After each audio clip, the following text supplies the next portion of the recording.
Hello friends, welcome to my English grammar channel यानी S Y education और A S English grammar for you channel में आपका स्वागत है दोस्तों। क्योंकि हमारी वीडियो दोनों पर रन करेगी, बता देते हैं कि यहाँ पर हम आज की क्लास में इंग्लिश ग्रामर के क्लास प्रोवाइड करने वाले हैं, जो कि हर यानी इंटरमीडिएट के बच्चे हो 8+ से लेकर के 10+2+3 के लिए सभी के लिए है, हाई स्कूल इंटर और 6 to 8 सभी के लिए ये हमारा क्लास प्रीपोजिशन का चल रहा है।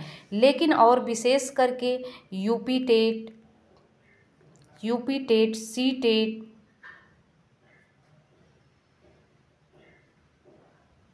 यूपी टेट और सी टेट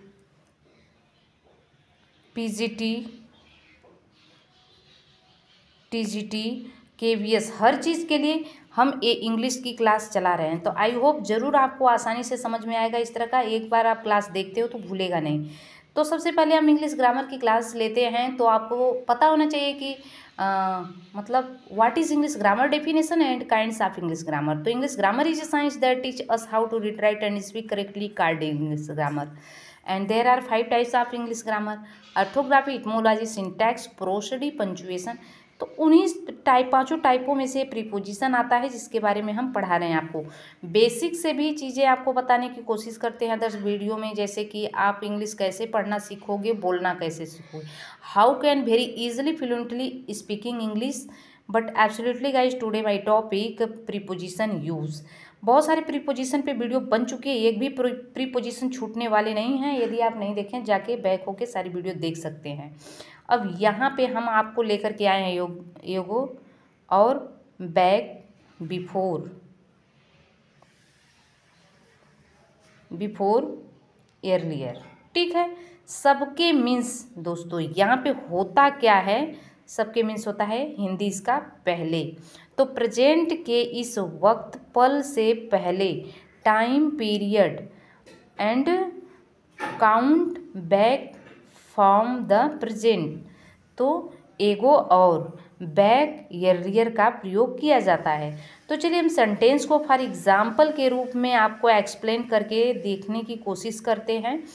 छोटा सा रिक्वेस्ट है कि हमारे चैनल पहली बार विजिट कर रहे हैं तो हमारे चैनल को आप सब्सक्राइब कर लेना, क्योंकि डेली रेगुलर आपको वीडियो मिलती रहेगी, एक इंग्लिश की और एक जो है सीटेट से रिलेटेड आपको टॉपिक साइकोलॉजी, मनोविज्ञान, शिक्षा शास्त्र से रिलेटेड जो भी हो मिलता रहेगा, जो भी टॉपिक पे।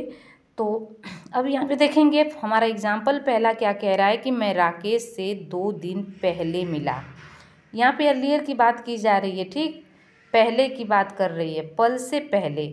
ठीक, तो पहले मिला, तो यहाँ पे आप दोनों प्रयोग करोगे। अभी हमने बताया कि एगो हो या बैक हो, अर्लियर भी प्रयोग कर सकते हैं। तो यहाँ पे आई मेट राकेश 2 days एगो या तो बैक अर्लियर। ठीक, अगला है वे मुझे 5 मिनट पहले कॉल कर रहा था, तो हो जाएगा he was calling me 5 minutes एगो बैक अर्लियर। ठीक, आप देख सकते हैं कि ये चीज़ें दोनों आप कोई भी एक लगा के छोड़ दो, आपका सेंटेंस डिस्करेक्ट हो जाएंगे, या सब लगाओ तो आपको समझना पड़ेगा अच्छे से। ठीक, आई होप कि आपको समझ में आ चुका होगा हम क्या, हमारे कहने का क्या मतलब है। यहाँ पे देखेंगे कि 1 हफ्ते पहले ही वे मेरे घर आया था। ठीक, पहले ही आया था। तो just a week ago back earlier he had visit my house. दोस्तों नेक्स्ट है कि my mother was playing chess 3 hours ago back earlier, यानी मेरा भाई जो है 3 घंटे पहले ही शतरंज खेल रहा था। ठीक है, आगे बढ़ते हैं, देखते हैं कि राम ने बीटेक 6 साल पहले किया था। तो Ram had done BTech 6 years एगो या बैक अर्लियर। मैं तुमसे कई साल पहले मिला था, तो I met you many years ago back earlier. तो आई होप आपको समझ में आ चुका होगा कि इस प्रीपोजिशन को कैसे यूज़ किया जाएगा। अब बिफोर अर्लियर देन, बिफोर के मीन्स भी पहले होता है। अभी हमने बताया आपको कि ये जो है प्रेजेंट की बात की जा रही है, time period count back from आप द प्रेजेंट। अब यहाँ पर पास्ट फ्यूचर में पहले बिफोर अर्लियर का प्रयोग कैसे करेंगे, यहाँ पे ध्यान देने की बात है कि आपको थोड़ा से गैस करना है। आप यहाँ पे देख सकते हैं कि time period count back from the past future. बात यहाँ पर किसकी आ रही है, पास्ट और फ्यूचर की बात आ रही है दोस्तों, यहाँ पे आप देख सकते हैं। तो बिफोर अर्लियर देन का प्रयोग कहाँ पर किया जाएगा, तो ट्रेन आपके आने से पास्ट फ्यूचर की बात की जा रही है। आने से 10 मिनट पहले निकल गई थी पास्ट, ठीक। तो क्या है, पास्ट फ्यूचर की बात की जा रही है यहाँ पे। तो आप लगाओ कि the train had left 10 minutes before earlier then you can. यहाँ पे देख सकते हैं बिफोर आप लगाइए या अर्लियर देन लगाइए, इसके साथ आपको यूज करना पड़ेगा देन का। बिफोर लगाते हैं तो ओनली बिफोर रहेगा, ठीक। He had gone to school 2 months before the exam started, ठीक। अगला देखेंगे, मेरी सैलरी आपकी सैलरी से 10 दिन पहले मिली थी, ठीक।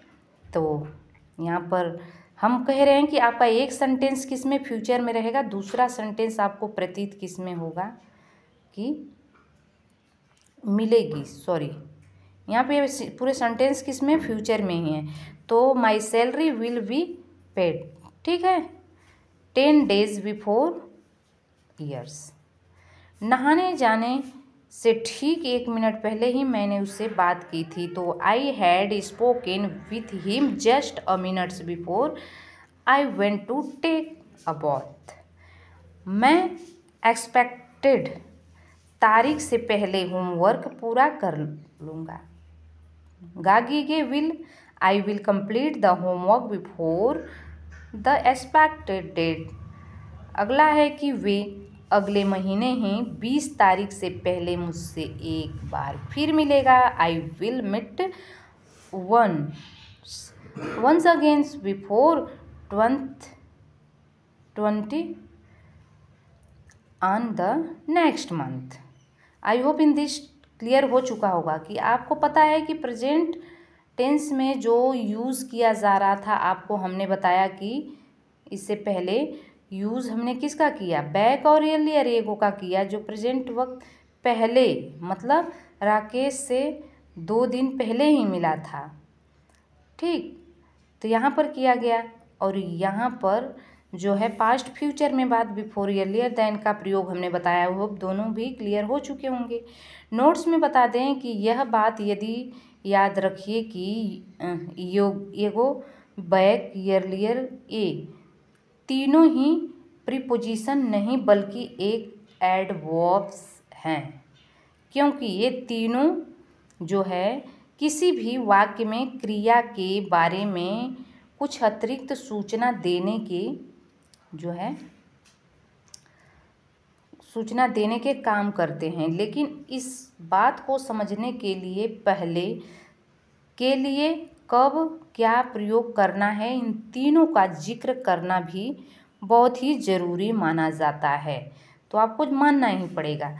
अब बिफोर की बात सामने आई तो अब यहाँ पे हम देखेंगे कि बिफोर क्या कह रहा है कि हम ये सीख चुके हैं कि पहले के लिए बिफोर का प्रयोग कब और कैसे किया जाता है। अब देखिए कि बिफोर का प्रयोग सामने के लिए भी किया जाता है और जिसके लिए अपने अक्सर इन फ्रंट ऑफ का प्रयोग किया होगा। जैसे फॉर एग्ज़ाम्पल हम देखते हैं, आप एग्ज़ाम्पल आपके सामने है, ठीक है। इस एग्ज़ाम्पल के सारे आपको हम इंक्लूड कराएंगे कि अब मैं आपके सामने खड़ा हूँ, ठीक, प्रेजेंटेड। तो now I am standing before you, पहले से ही खड़ा हूँ, ठीक है, इसलिए बिफोर का या तो फ्रंट ऑफ यू या यूज़ करते हैं in front of you. Now I am standing in front of you. अगला है दर्शकों के सामने नर्वस मत होना, तो don't get nervous before the audience, ठीक। अब ठीक उसी तरह से इसमें भी don't get nervous in front of the audience. वे मेरे सामने बोलने की हिम्मत नहीं कर सकता। He can not dare to speak before me.